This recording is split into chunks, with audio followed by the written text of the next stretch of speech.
देखो इसमें दिया है कि दर्शाइए कि यदि एक चतुर्भुज के विकर्ण परस्पर समकोण पर समद्विभाजित करें तो वह एक समचतुर्भुज होता है।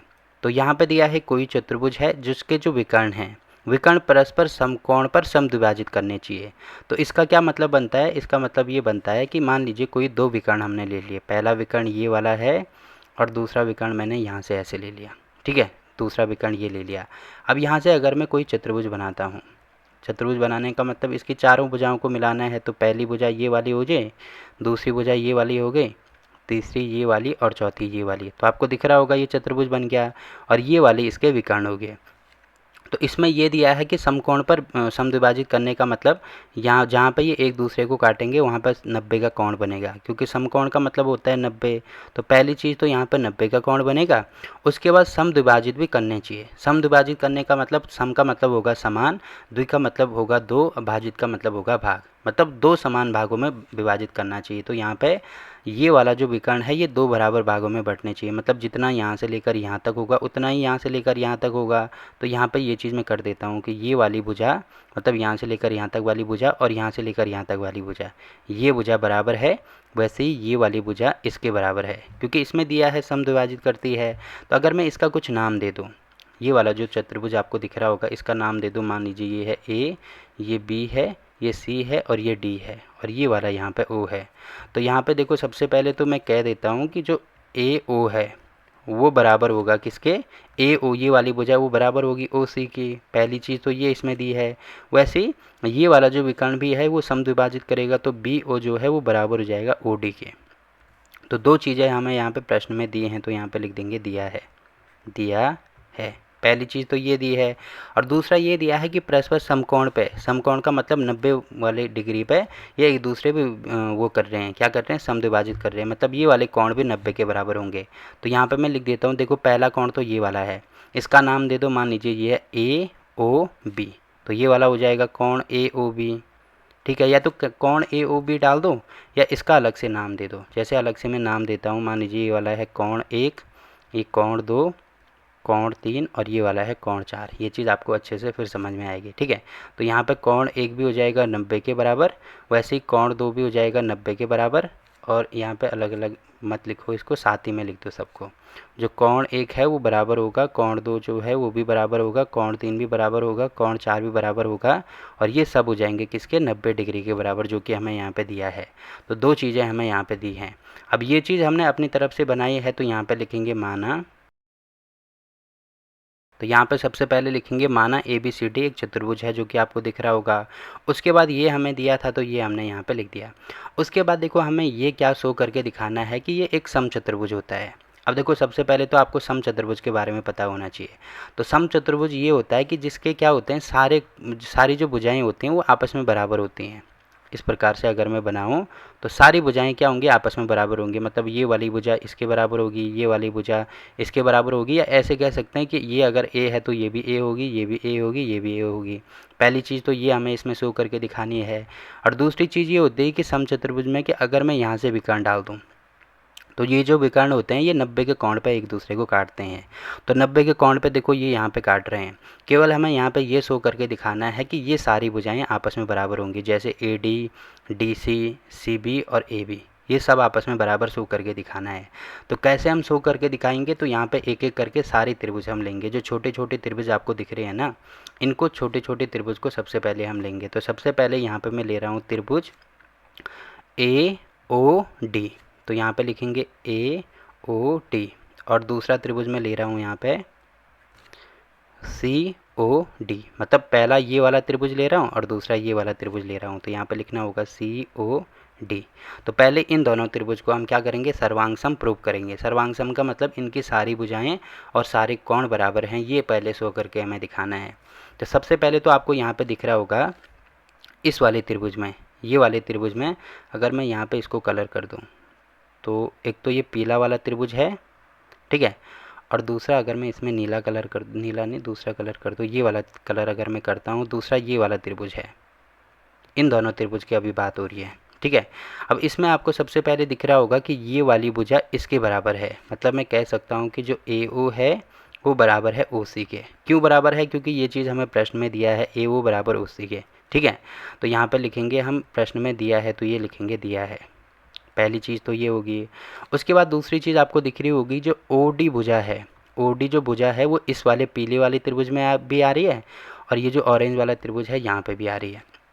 तो यहाँ पे लिखेंगे हम ओ डी बराबर हो जाएगा ओ डी के। अब क्यों बराबर होगा, क्योंकि यहाँ पे क्या है, ये उभयनिष्ठ है या कॉमन है, तो इसको हिंदी में उभयनिष्ठ बोला जाता है। तो यहाँ पे मैं लिख दूंगा उभयनिष्ठ भुजा। दूसरी चीज़ ये होगी। अब तीसरी चीज़ आपको दिख रही होगी यहाँ पे ये वाला जो कोण है ये भी 90 है और ये वाला इसका कोण है कोण 3 90 है। तो यहाँ पे मैं लिख दूंगा कोण 3 बराबर है कोण 4 के। कोण 3 कोण 4 के बराबर है। अब देखो यहाँ पे ये चीज़ हमने कहाँ से लिखी, क्योंकि ये 90 का कोण है और ये भी हमें प्रश्न में दिया था ना, तो यहाँ पे लिखेंगे दिया है। ठीक है, इतनी चीज़ें होगी। अब देखो यहाँ पे कौन सा रूल लगेगा, यहाँ पे एक तो हमने साइड ली यानी भुजा ली, दूसरी भी भुजा ली और इसके बीच में कोण लिया, तो साइड एंगल साइड वाला रूल लगेगा ना, SAS वाला रूल, जो कि आपको पता ही होगा। तो यहाँ पे लिखेंगे हम कि जो त्रिभुज AOD है वो सर्वांग सम होगा किसके, त्रिभुज COD के। अब क्यों सर्वांग सम होगा, क्योंकि SAS वाले रूल से हमने ये चीज़ की है, तो यहाँ पे लिखेंगे SAS से। तो पहली चीज़ ये प्रूव होगी। तो इसका मतलब ये होगा कि अगर ये दोनों त्रिभुज सर्वांग सम होंगे तो इसकी सारी भुजाएं और सारे कोण बराबर होंगे। तो देखो ये वाली भुजा इस वाली भुजा के बराबर है, ये दोनों भुजाएं आपस में बराबर हैं। बची कौन सी भुजा, ये वाली भुजा और ये वाली भुजा। तो हम कह सकते हैं कि जो AD होगा वो बराबर हो जाएगा DC के। तो यहाँ पर लिख देंगे AD होगा वो बराबर हो जाएगा DC के। तो इसको मान लो समीकरण 1। तो पहली दो भुजाएं हमने बराबर कर दी। ठीक है, वैसे ही सेम टू सेम अब दूसरा ये वाला त्रिभुज हम ले सकते हैं, इसको और इसको। तो यहाँ पे पहले थोड़ा मैं इसको मिटा देता हूँ। तो पहली चीज़ तो ये होगी। अब दूसरा हम ये वाले त्रिभुज और दूसरा ये वाले त्रिभुज को ले रहे हैं, तो आप यहाँ पे नीचे लिखेंगे, मैं यहाँ पे लिख रहा हूँ। ठीक, तो यहाँ पे पहला त्रिभुज कौन सा है, ये त्रिभुज हो जाएगा DOC। तो यहाँ पे लिखेंगे त्रिभुज DOC। और दूसरा त्रिभुज कौन सा है, दूसरा त्रिभुज ये वाला है BOC। तो यहाँ पे लिखेंगे त्रिभुज BOC में। ठीक है, तो इसमें देखो क्या क्या चीज़ें हो रही है। अगर मैं यहाँ पे भी कलर कर दूँ तो पहला ये वाला त्रिभुज है और दूसरा ये वाला त्रिभुज आपको दिख रहा होगा। ठीक है, ये वाला त्रिभुज।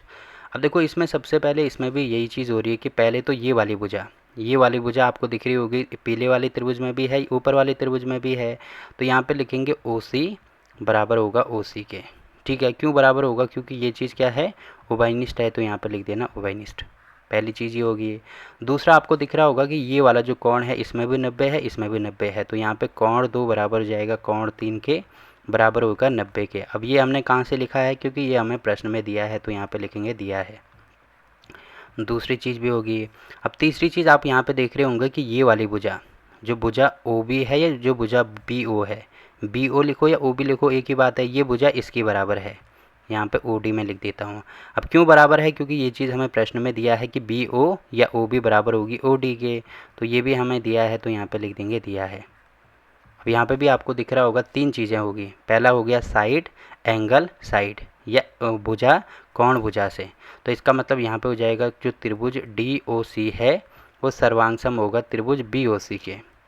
तो कहाँ से लिखा है हमने, ये लिखा साइड एंगल साइड से। ठीक है, अब देखो ये त्रिभुज आपस में सर्वांग सम है, तो ये वाली भुजा इसके बराबर है, ये वाली भुजा आपस में बराबर है, तो बची ये वाली भुजा। तो ये वाली भुजा और ये वाली भुजा भी आपस में बराबर होगी। तो मैं कह सकता हूँ कि जो BC होगा वो बराबर हो जाएगा DC के। जो भुजा BC है वो बराबर होगी DC के। तो दूसरी समीकरण हमने यहाँ से बना दी। 2 चीज़ें होगी। अब मैं इन दोनों को आपस में बराबर प्रूव करके दिखाऊंगा। तो यहाँ पे एक तो त्रिभुज ये वाला लेना होगा और दूसरा ये वाला त्रिभुज हमें लेना होगा। यहाँ पे मैं कलर चेंज कर देता हूँ। दूसरा ये वाला त्रिभुज लेना होगा, पहला ये वाला त्रिभुज, दूसरा ये वाला त्रिभुज। ठीक है, तो यहाँ पे हमें लिखना होगा त्रिभुज कौन सा है, ये AOB और दूसरा त्रिभुज कौन सा है, और दूसरा त्रिभुज है हमारे पास COB। तो यहाँ पे लिखेंगे त्रिभुज COB इसमें। अब देखो इसमें भी क्या क्या चीज़ें हो रही है। सबसे पहले यहाँ पे ये लिख देते हैं। देखो इन दोनों त्रिभुज में पहले तो ये दोनों भुजाएं बराबर है, मतलब मैं कह सकता हूँ कि OB बराबर है OB के। ठीक है, अब क्यों बराबर है, क्योंकि ये हमें प्रश्न में दिया नहीं है, ये उभयनिष्ठ है। तो यहाँ पे लिख देना उभयनिष्ठ। पहली चीज़ तो ये होगी। सेम टू सेम दूसरी चीज़ आप देख रहे होंगे कि ये वाले कोण बराबर हैं, तो ये कोण 1 और कोण 2, कोण 1 बराबर होगा कोण 2 के। क्यों बराबर होगा? क्योंकि ये हमें प्रश्न में दिया है, प्रश्न में दिया है कि ये 90 के बराबर हैं, तो दूसरी चीज़ यहाँ पे होगी। और तीसरी चीज़ आप यहाँ पे देख रहे होंगे ये वाली भुजा इसके बराबर होगी, मतलब मैं कह सकता हूँ कि जो ओ बी हो ए ओ होगी वो बराबर होगी ओ सी के। ये वाली भुजा इसके बराबर है, क्यों? क्योंकि ये भी हमें प्रश्न में दिया है, तो यहाँ पे लिखेंगे दिया है। ठीक है, तो इतनी चीज़ें होगी। अब यहाँ पे भी सेम टू सेम वही लगेगा, साइड एंगल साइड या भुजा कोण भुजा से। तो इसका मतलब यहाँ पे जो त्रिभुज ए ओ बी है वो सर्वांग सम हो जाएगा त्रिभुज सी ओ बी के। अब क्यों सर्वांग सम होगा? इसमें लिखेंगे साइड एंगल साइड से, तो साइड एंगल साइड वाले रूल से ये बराबर हो जाएंगे।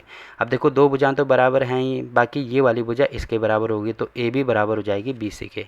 तो यहाँ पे ये चीज़ लिखनी भी होगी, इसीलिए ए बी बराबर हो जाएगी बी सी के। तो ये हो जाएगी हमारी समीकरण 3। ठीक है, अब देखो लास्ट में हमें क्या करना है, ये वाले त्रिभुज को देखना है। पहले तो ये पीला वाला त्रिभुज और दूसरा ये वाला त्रिभुज, बस इनको भी हमें आपस में बराबर शो करके दिखाना है। तो यहाँ पे भी सेम टू सेम वही करेंगे, आप नीचे लिखना, मैं इसको यहाँ पे लिख रहा हूँ। ठीक है, यहाँ पे ये चीज़ लिख रहा हूँ। तो पहला त्रिभुज है इसमें ए ओ बी, तो यहाँ पे लिखेंगे त्रिभुज ए ओ बी। और दूसरा त्रिभुज क्या है इसमें? दूसरा त्रिभुज यही वाला है, ए ओ डी है, तो यहाँ पे लिख देंगे ए ओ डी। ठीक है, अब देखो इस वाले त्रिभुज में भी आपको दिख रहा होगा ये वाली उभयनिष्ठ भुजा है, मतलब जो ए ओ है वो बराबर हो जाएगी ए ओ ए लिखो या ए ओ लिखो। तो ये क्यों है? क्योंकि यहाँ पे ये उभयनिष्ठ भुजा है, तो यहाँ पे हो जाएगा उभयनिष्ठ। ठीक है, उसके बाद ये जो कोण है, कोण 1 बराबर हो जाएगा कोण 4 के, क्योंकि ये प्रश्न में दिया है, तो यहाँ पे लिख देंगे दिया है। दूसरी चीज़ होगी। अब तीसरी चीज़ आपको दिख रहा होगा यहाँ पे, इसमें देखो ये वाली भुजा है, इसमें ये वाली भुजा है, मतलब मैं कह सकता हूँ कि जो भुजा बी ओ है वो बराबर हो जाएगी किसके? भुजा ओ डी के। जो बी ओ है वो बराबर हो जाएगी ओ डी के। अब क्यों होगी? क्योंकि ये हमें प्रश्न में दिया है बी ओ बराबर ओ डी, तो ये भी यहाँ पे दिया है, लिखेंगे। ठीक है, अब लास्ट में देखो यहाँ पे भी वही वाला रूल लगेगा, साइड एंगल साइड। ठीक है, तो इसीलिए कह सकते हैं कि त्रिभुज ए ओ बी सर्वांग सम होगा किसके? त्रिभुज ए ओ डी के। तो ये कहाँ से लिखा? साइड एंगल साइड वाले रूल से। ठीक है, तो हम लास्ट में ये कह सकते हैं, ये वाला रूल इसमें लगा दिया, तो हम कह सकते हैं कि सारी भुजाएं और सारे कोण बराबर होंगे। तो इसका मतलब यहाँ पे ये होगा कि ये वाली भुजा और ये वाली भुजा भी आपस में बराबर होगा। तो मैं कह सकता हूँ यहाँ पे कि ए डी बराबर हो जाएगा ए बी के। ये कहाँ से लिखा हमने? क्योंकि ये सब आपस में बराबर है ना। तो इसमें ये भी लिख देना कि ये सी पी सी टी वाला रूल होता है, यहाँ पे सी पी सी टी भी लिख देना आप। सब में सी पी सी टी लिख सकते हैं, नहीं भी लिखेंगे तो चलेगा, क्योंकि सर्वांग सम प्रूफ हो गया।